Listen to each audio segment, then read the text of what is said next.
आजमगढ़ जिले के तरमा थाना क्षेत्र की रहने वाली किन्नर ने नकली किन्नर द्वारा लिंग परिवर्तन के लगाए आरोप को किया खारिज। एसपी से जांच की मांग की।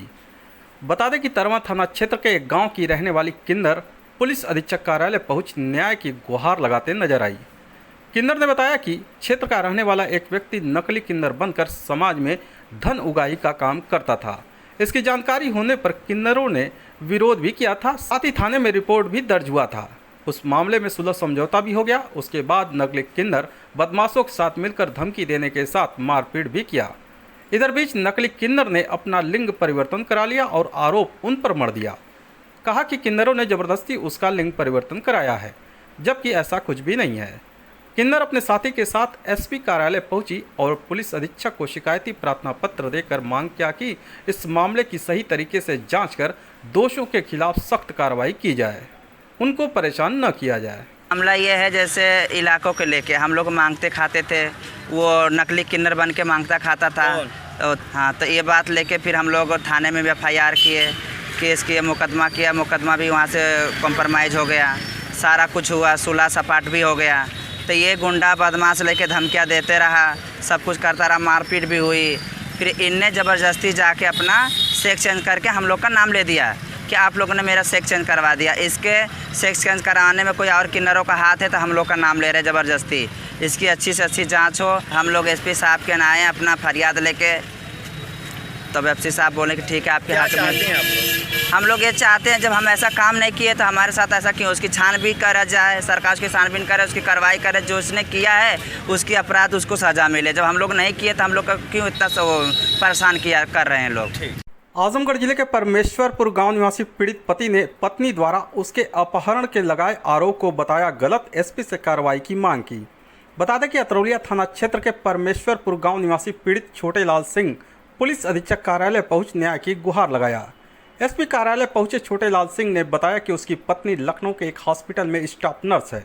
मैं अपने गांव अपने भाई के साथ रहता था। एक दिन उसके भाई ने उसके साथ मारपीट किया। इस बात की शिकायत लेकर वह थाने पर गया तो पुलिस ने उसको डांट कर भगा दिया। इस बात से आहत होकर वह लखनऊ अपनी पत्नी के पास पहुंचा तो उसने भी उसे अपने साथ रखने से इनकार कर दिया। फिर वह अपने क्षेत्र के रहने वाले आशुतोष सिंह, जो कि वर्तमान में लखनऊ में ही रहते हैं, उनके पास गया और अपनी आपबीती बताई तो आशुतोष सिंह ने उन्हें संरक्षण देते हुए आजीवन अपने साथ रखने की बात कही।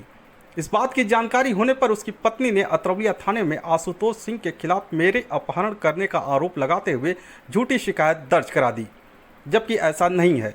पत्नी द्वारा लगाया गया आरोप गलत है, उसका अपहरण नहीं हुआ है। पीड़ित पति अपनी ही पत्नी के खिलाफ एसपी को शिकायती प्रार्थना पत्र देकर मांग किया है कि जांच कर दोषियों के खिलाफ सख्त कार्रवाई की जाए। कप्तान साहब के सामने से ले आए हैं। मैं रात को सो रहा था, मेरा भाई दरवाजा तोड़ के मुझको मारा और मारने के बाद मैं तो रात को फिर वहीं रह गया। लेकिन सुबह गया अपने थाने पे, दरोगा जी जो है परमिंदर सिंह, वो मुझको वहाँ से गाली देके भगा दिए। उसके बाद मैं गया लखनऊ अपनी वाइफ के पास, तो वाइफ भी कही कि हम आपको नहीं रख सकते हैं। तो मदिया पार के आशुतोष सिंह जो हैं, मैं उनके यहाँ गया तो उनको सारी बात बताई तो बोले ठीक है, मैं आपको अपने साथ रखता हूँ, आजीवन रखूँगा। तो आज मैं उन्हीं के साथ हूँ और लखनऊ से रह रहे हैं, लखनऊ से हम यहाँ आए हैं। अच्छा, क्या आरोप लग रहा है आपका, अपहरण हो गया क्या? हाँ, आरोप ये लगाए हैं कि मेरा अपहरण हो गया, आशुतोष सिंह की है, जो ऐसा कुछ नहीं है। कौन लगाया आप लोग? मेरी वाइफ। अच्छा। मेरी वाइफ और मेरा भाई। अच्छा, क्या लगाए हैं? लगाए हैं कि अपहरण सिंह, आशुतोष सिंह जो है इनका अपहरण कर लिए हैं। अच्छा, हाँ। आप क्या सच्चाई क्या? सच्चाई है कि मेरा अपहरण नहीं हुआ है। हाँ। मैं उनके साथ रह रहा हूँ। हाँ। एकदम घर के तरीके, परिवार को, उनके फैमिली के साथ। उनके साथ 2 बच्चे हैं, उनकी वाइफ है, हम हैं, नीचे वो मकान मालकिन रहती हैं। अच्छा। उनके द्वारा जो आरोप लगाया गया आपकी पत्नी, वो गलत है। हाँ। वो गलत है, पत्नी द्वारा जो आरोप लगाया गया उसको सरासर गलत है। कप्तान साहब से मिले हैं? हाँ, कप्तान साहब से मिले हैं। क्या बोले कप्तान साहब? आश्वासन दिए हैं कि नहीं, हम आके देख रहे हैं, इसमें कार्रवाई होगी। हरियाणा के मेवात में हुई हिंसा के खिलाफ विश्व हिंदू परिषद ने जुलूस निकाल कलेक्ट्रेट पर किया प्रदर्शन। इस्लामिक आतंकवाद का फूका पुतला। बता दें कि जिले के कलेक्ट्रेट एरिया में विश्व हिंदू परिषद के पदाधिकारी व कार्यकर्ता हाथों में पुतला लेकर जुलूस निकालते हुए कलेक्ट्रेट चौराहे पर पहुंचे और वहां पुतला दहन किया। इस दौरान मीडिया से बातचीत में विश्व हिंदू परिषद के सह जिला मंत्री मनोज शाही ने बताया कि हरियाणा मेवात के नूह में प्रसिद्ध प्राचीन पांडवकालीन शिव मंदिर पर हर वर्ष की भांति इस वर्ष भी बजरंग दल के कार्यकर्ताओं द्वारा एक धार्मिक यात्रा का आयोजन किया गया था, शांतिपूर्वक कार्यकर्ता अपना धार्मिक यात्रा लेकर निकले थे। उसी दौरान इस्लामिक जिहादियों के द्वारा हमारे कार्यकर्ताओं के ऊपर ईंट पत्थर फेंके गए, पहाड़ियों से गोलियां बरसाई गई, जिसमें हमारे 50 कार्यकर्ता घायल हो गए और होमगार्ड के 2 जवान शहीद भी हो गए। उसी के विरोध में हम लोगों ने इस्लामिक आतंकवाद का पुतला दहन किया है। उन्होंने कहा कि इस्लामिक आतंकवाद अपना आतंक बंद करे, अन्यथा अब हिंदू जागृत हो चुका है और वह अपनी लड़ाई लड़ने के लिए तैयार है। हरियाणा के मेवात के नुहू में जो हमारा आस्था का केंद्र पांडव कालीन जो प्राचीन शिव मंदिर है, उस पर बजरंग दल के कार्यकर्ताओं द्वारा प्रतिवर्ष एक धार्मिक यात्रा आयोजित होती है। शांतिपूर्वक हमारे कार्यकर्ता हर वर्ष की भांति इस वर्ष भी अपना धार्मिक यात्रा लेकर के निकले थे। आतंकी जिहादियों, इस्लामिक जिहादियों के द्वारा हमारे कार्यकर्ताओं के ऊपर ईंट पत्थर फेंके गए, पहाड़ियों से गोलियां बरसाई गईं, जिसमें हमारे 50 से ज़्यादा कार्यकर्ता लहूलुहान हुए, घायल हुए, होमगार्ड के 2 जवान शहीद हुए। उन सब को दृष्टिगत रखते हुए आज हम लोग इस्लामिक आतंकवाद का पुतला दहन कर रहे हैं। हम लोग चाहते हैं कि इस्लामिक आतंकवाद अपना आतंकवाद बंद करे, अन्यथा अब हिंदू जागृत हो चुका है। हिंदू स्वयं अब अपनी लड़ाई लड़ने के लिए तैयार है। आजमगढ़ जिले के कलेक्ट्रेट चौराहे पर बीजेपी जिला उपाध्यक्ष के नेतृत्व में एबीवीपी के कार्यकर्ताओं ने किया जोरदार प्रदर्शन। छात्रा की मौत के मामले में एसआईटी गठन कर कार्रवाई की मांग की। बता दें कि बीते 31 जुलाई को शहर के हरबंसपुर स्थित चिल्ड्रंस गर्ल्स इंटर कॉलेज में 11वीं की छात्रा की छत से गिरकर मौत हो गई। इस मामले में परिजन कॉलेज प्रबंधन पर हत्या करने का आरोप लगाया था। पुलिस ने परिजनों की तहरीर पर कॉलेज के प्रिंसिपल और क्लास टीचर के ऊपर हत्या का मुकदमा दर्ज कर जांच में जुटी है। प्रतिष्ठित कॉलेज में छात्रा की मौत के बाद सामाजिक संगठनों के साथ ही सत्ताधारी दल भी आक्रोशित नजर आ रहा है। इसी कड़ी में भाजपा के जिला उपाध्यक्ष हरबंस मिश्रा व एबीवीपी के कार्यकर्ता छात्रा के परिजनों को इंसाफ दिलाने की मांग को लेकर डीएम कार्यालय के सामने धरने पर बैठ गए। इस दौरान प्रदर्शन कर रहे कार्यकर्ताओं से ज्ञापन लेने पहुंचे एडीएम प्रशासन अनिल मिश्र से तीखी नोकझोंक भी हुई। पदाधिकारी व कार्यकर्ता डीएम को बुलाने की मांग पर अड़े रहे। अंततः जिलाधिकारी पहुंचे और उनकी बातों को सुनकर ज्ञापन लिया।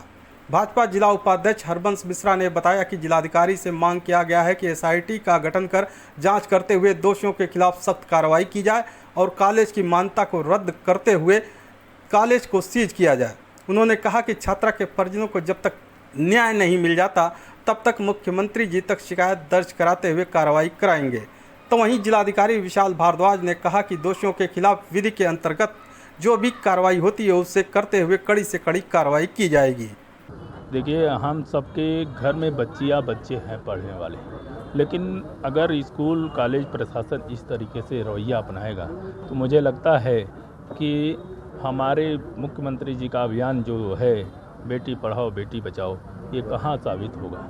इसी को लेकर के हम लोग जिला अधिकारी महोदय से वार्ता किए हैं और एक पत्रक भी दिए हैं कि जिला अधिकारी महोदय तत्काल उसकी मान्यता रद्द करें और स्कूल के स्विच करें, एसआईटी का गठन करें, जो कि आपने तत्काल रूप से उसको संज्ञान लिया है और कहा है कि इसको 24 घंटा के अंदर हम ये सब कार्रवाई करेंगे और इसको जब तक न्याय नहीं मिल जाएगा तब तक हम इसको माननीय मुख्यमंत्री जी तक भेजते हुए कार्रवाई कराने के लिए बाध्य होऊंगा। हाँ, ये है कि अगर ये कार्रवाई नहीं होती है तो सबका मन बढ़ेगा, इसलिए कार्रवाई ज़रूरी है। इस दुखद घटना के बारे में हम लोगों ने उनको आश्वस्त किया है कि विधि के अंतर्गत जो भी कार्रवाई आवश्यक है वो पुलिस द्वारा की जा रही है और इसके लिए जो भी दोषी हैं उनके खिलाफ कड़ी से कड़ी कार्रवाई की जाएगी। आजमगढ़ कलेक्ट्रेट पहुंच नारी शक्ति संस्थान ने छात्रा की मौत पर जताया आक्रोश, निष्पक्ष जांच कर दोषियों के खिलाफ कार्रवाई की मांग की। बता दें कि हरबंसपुर स्थित चिल्ड्रन गर्ल्स इंटर कॉलेज में छत से गिरकर छात्रा की मौत पर महिला संगठनों में आक्रोश देखने को मिल रहा है। नारी शक्ति संस्थान की सचिव डॉक्टर पूनम तिवारी ने 5 सूत्री मांगों को लेकर मुख्यमंत्री को संबोधित ज्ञापन जिला प्रशासन को सौंप कार्रवाई की मांग की है। संस्थान के सचिव डॉक्टर पूनम तिवारी ने कहा कि हरबंसपुर स्थित प्रतिष्ठित शिक्षण संस्थान चिल्ड्रंस गर्ल्स कॉलेज में 11वीं में अध्ययनरत छात्रा की छत से गिरकर मौत हो गई। इस दर्दनाक घटना से समूचे अभिभावकों सहित समाजसेवी संगठनों में गहरा आक्रोश व्याप्त है। उन्होंने कहा कि कॉलेज प्रशासन द्वारा छात्रा को प्रताड़ित करने का पर्याप्त सबूत भी सोशल मीडिया पर चल रहा है, उसके बाद भी अभी तक आरोपियों की गिरफ्तारी नहीं हुई।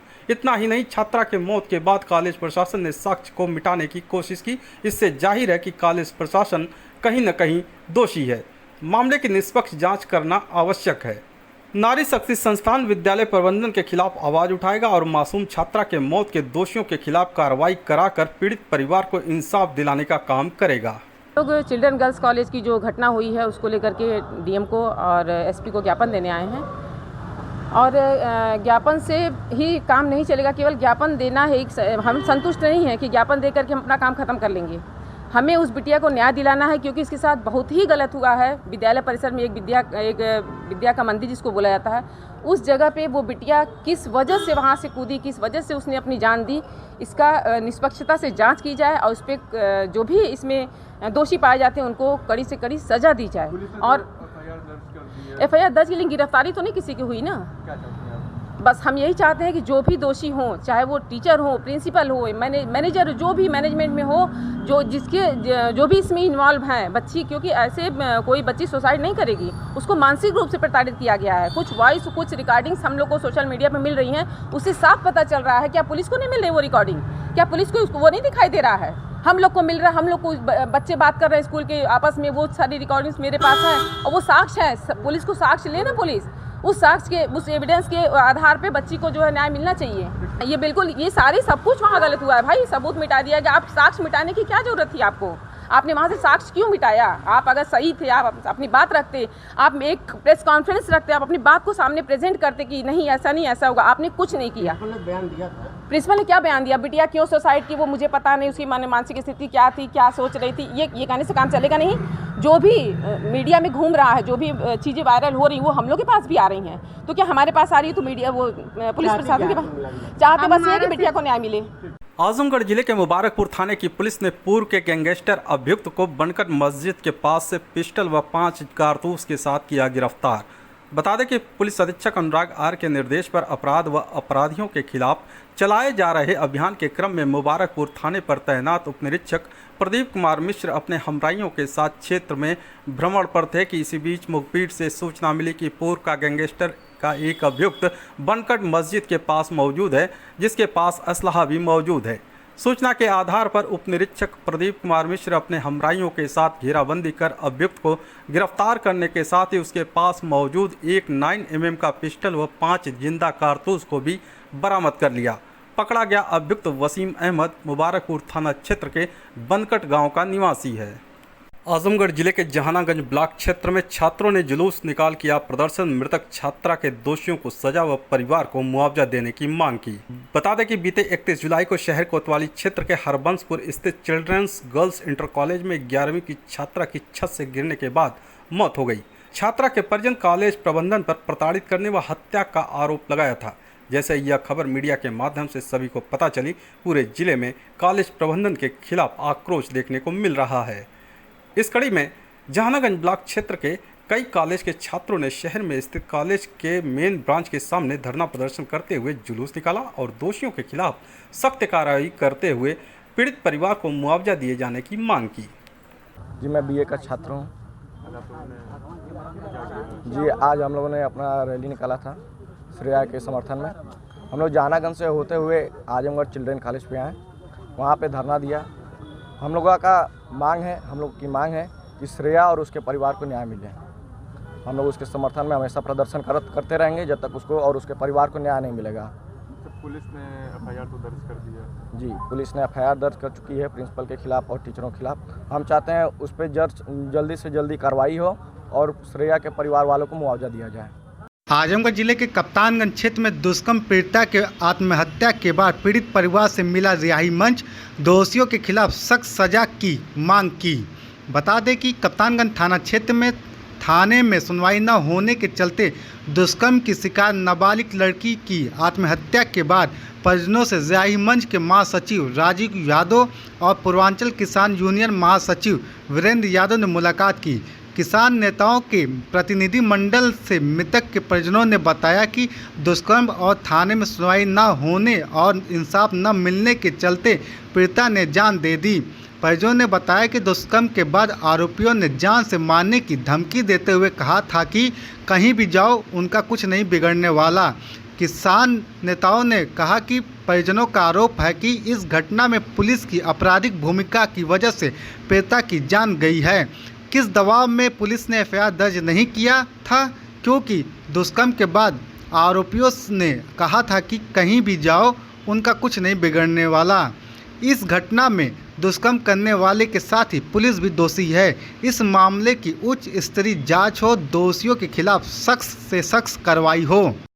आजमगढ़ जिला अस्पताल में नेत्र सर्जन ओपीडी से रहे गायब। आक्रोशित हिंदू जागरण मंच ने ओपीडी के बाहर दिया धरना, डॉक्टर पर कार्रवाई की मांग की। बता दें कि जिले में एक तरफ जहां आई फ्लू ने अपनी मजबूती दस्तक दी है, वहीं मंडल जिला चिकित्सालय में आई सर्जन ओपीडी में बैठ ही नहीं रहे हैं। शिकायत के बाद सामाजिक संगठन व हिंदू जागरण मंच ने आई सर्जन की ओपीडी के सामने धरना व प्रदर्शन किया। धरने पर बैठे विनय सिंह रिसू का आरोप है कि जिले में आई फ्लू तेजी के साथ पैर फैला रहा है, लेकिन पिछले कई सप्ताह से मंडलीय अस्पताल में तैनात eye surgeon doctor Chandrahas OPD में मरीजों को नहीं देख रहे हैं, जिससे दूर दराज से आए मरीजों को प्रतिदिन वापस या फिर निजी अस्पतालों में जाना पड़ रहा है। जब इसके लिए डॉक्टर आई सर्जन चंद्रहास को फ़ोन किया गया तो वे कहे कि वे कभी नहीं आएंगे, जिसके बाद हिंदू जागरण मंच व सामाजिक संगठन के कार्यकर्ताओं ने अस्पताल में आई सर्जन की ओपीडी के पास धरना देना शुरू किया, जिसके बाद मौके पर पहुंची अस्पताल की एसआईसी डॉक्टर रीता दुबे ने धरना दे रहे लोगों से बात की। इस दौरान धरनारत संगठन के लोगों ने एसआईसी को ज्ञापन सौंपा और मांग किया कि डॉक्टर चंद्रहास के खिलाफ कार्रवाई की जाए, नहीं तो बड़ा आंदोलन किया जाएगा। के लिए यहाँ पे धरना दिया आप लोग? यहाँ पे डॉक्टर चंद्रहास कुमार जो है ये नेत्र सर्जन है और ये कमरा नंबर 12 मंडलीय चिकित्सालय में बैठते हैं और इनकी लगातार शिकायत आती है कि ये कमरे में अपने नहीं मिलते हैं और कई दिनों से लगातार लोगों का फ़ोन आ रहा था और तमाम लोग आज पर्चा कटवाए थे और इन्होंने फ़ोन किया कि हम आज क्या कहते हैं ये पूरा पर्चा देखिए, ये पर्चा उनका है, उनकी ओपीडी का पूरा पर्चा कटा, लेकिन जो लोग यहाँ पर आए तो वो मिले नहीं। तो लगातार यहाँ के जो भी सामाजिक संगठन है, हिंदू जागरण मंच है जो लगातार काम करता है सदर अस्पताल की व्यवस्था पे, तो उनके भी कार्यकर्ता लगातार फ़ोन करते थे कि भैया यहाँ पे कभी डॉक्टर जो है चंद्रहास बैठते नहीं, और हम लोगों को भी फ़ोन आता था। तो जब आज डॉक्टर चंद्रहास को फ़ोन किया गया तो उन्होंने बोला कि मैं कभी नहीं मिलूँगा। मैंने पूछा कि आप कब मिलेंगे, तो उन्होंने बोला कभी नहीं मिलूँगा। इसके बाद हम लोग यहाँ पे धरने बैठे थे और एसआईसी रीता दुबे जी को और माननीय सांसद निरहुआ जी को हम लोग एक पत्र बनाकर दिए हैं और उस पर कार्रवाई की मांग की है। अगर एसआईसी अगर कार्रवाई नहीं करती है तो एसआईसी के खिलाफ भी हम लोग कल से धरना बैठेंगे। आजमगढ़ जिले के हर्रा की चुंगी स्थित सीएमओ कार्यालय सभागार में संगठन मिशन इंद्रधनुष 5.0 अभियान के तहत मीडिया प्रतिनिधि संवेदीकरण कार्यशाला का हुआ आयोजन। इस दौरान मीडिया से बातचीत में सीएमओ डॉक्टर इंद्र नारायण तिवारी ने बताया कि भारत सरकार संबंधित मंत्रालय एवं राज्य सरकार द्वारा प्राप्त हुए निर्देशानुसार जनपद में संगठन मिशन इंद्रधनुष 5.0 अभियान 3 चरणों में शुरू होने जा रहा है। प्रथम चरण 7 से 12 अगस्त, द्वितीय चरण 11 से 16 अगस्त एवं तृतीय चरण 9 से 14 अक्टूबर तक आयोजित होना शासन द्वारा प्रस्तावित है। इस अभियान में 0 से 5 वर्ष आयु तक के टीकाकरण से वंचित बच्चों एवं टीडी टीकों से छूटी हुई लक्षित गर्भवती महिलाओं को आच्छादित किया जाना है। उन्होंने आम जनमानस से अपील करते हुए कहा कि जिस दिन भी टीकाकरण कैंप लगे अपने बच्चों को सुरक्षित स्वास्थ्य के लिए टीकाकरण जरूर लगवाएं। आज मिशन इंद्रधनुष 5.0 के संबंध में मीडिया वर्कशॉप बुलाई गई थी, जिसके माध्यम से हमने इंद्रधनुष कार्यक्रम के बारे में विस्तार से बताया। ये अभियान अगले 3 महीनों तक चलाया जाएगा। इस माह में अगस्त में 7 अगस्त से लेकर 12 अगस्त तक इसका कार्यक्रम चलेगा। ये अभियान नियमित टीकाकरण के हमारे कार्यक्रम से अतिरिक्त चलेगा, जिसमें हम ऐसे क्षेत्रों में जाएंगे जहां पर हमारे काफ़ी बच्चे टीकाकरण से छूटे हुए हैं या गर्भवती माताएं छूटी हुई हैं। उनके लिए विशेष सत्र प्लान करके इस दौरान हम उनका प्रशिक्षण करेंगे। हमारा विशेष उद्देश्य है कि दिसंबर 2023 तक मीजल्स रूबेला को एलिमिनेट करना। इस क्रम में ही हम लोग ये राष्ट्रीय स्तर पर इसका आयोजन किया गया है मिशन इंद्रधनुष 5.0 का। इसके माध्यम से हम 0 से 5 साल तक के सभी बच्चों को मीजल्स रूबेला की 2 खुराक का 95% मिनिमम कवरेज करेंगे, जिससे हम दिसंबर तक इस लक्ष्य को प्राप्त कर सकें और भारतवर्ष से मीजल्स रूबेला एलिमिनेशन हो सके।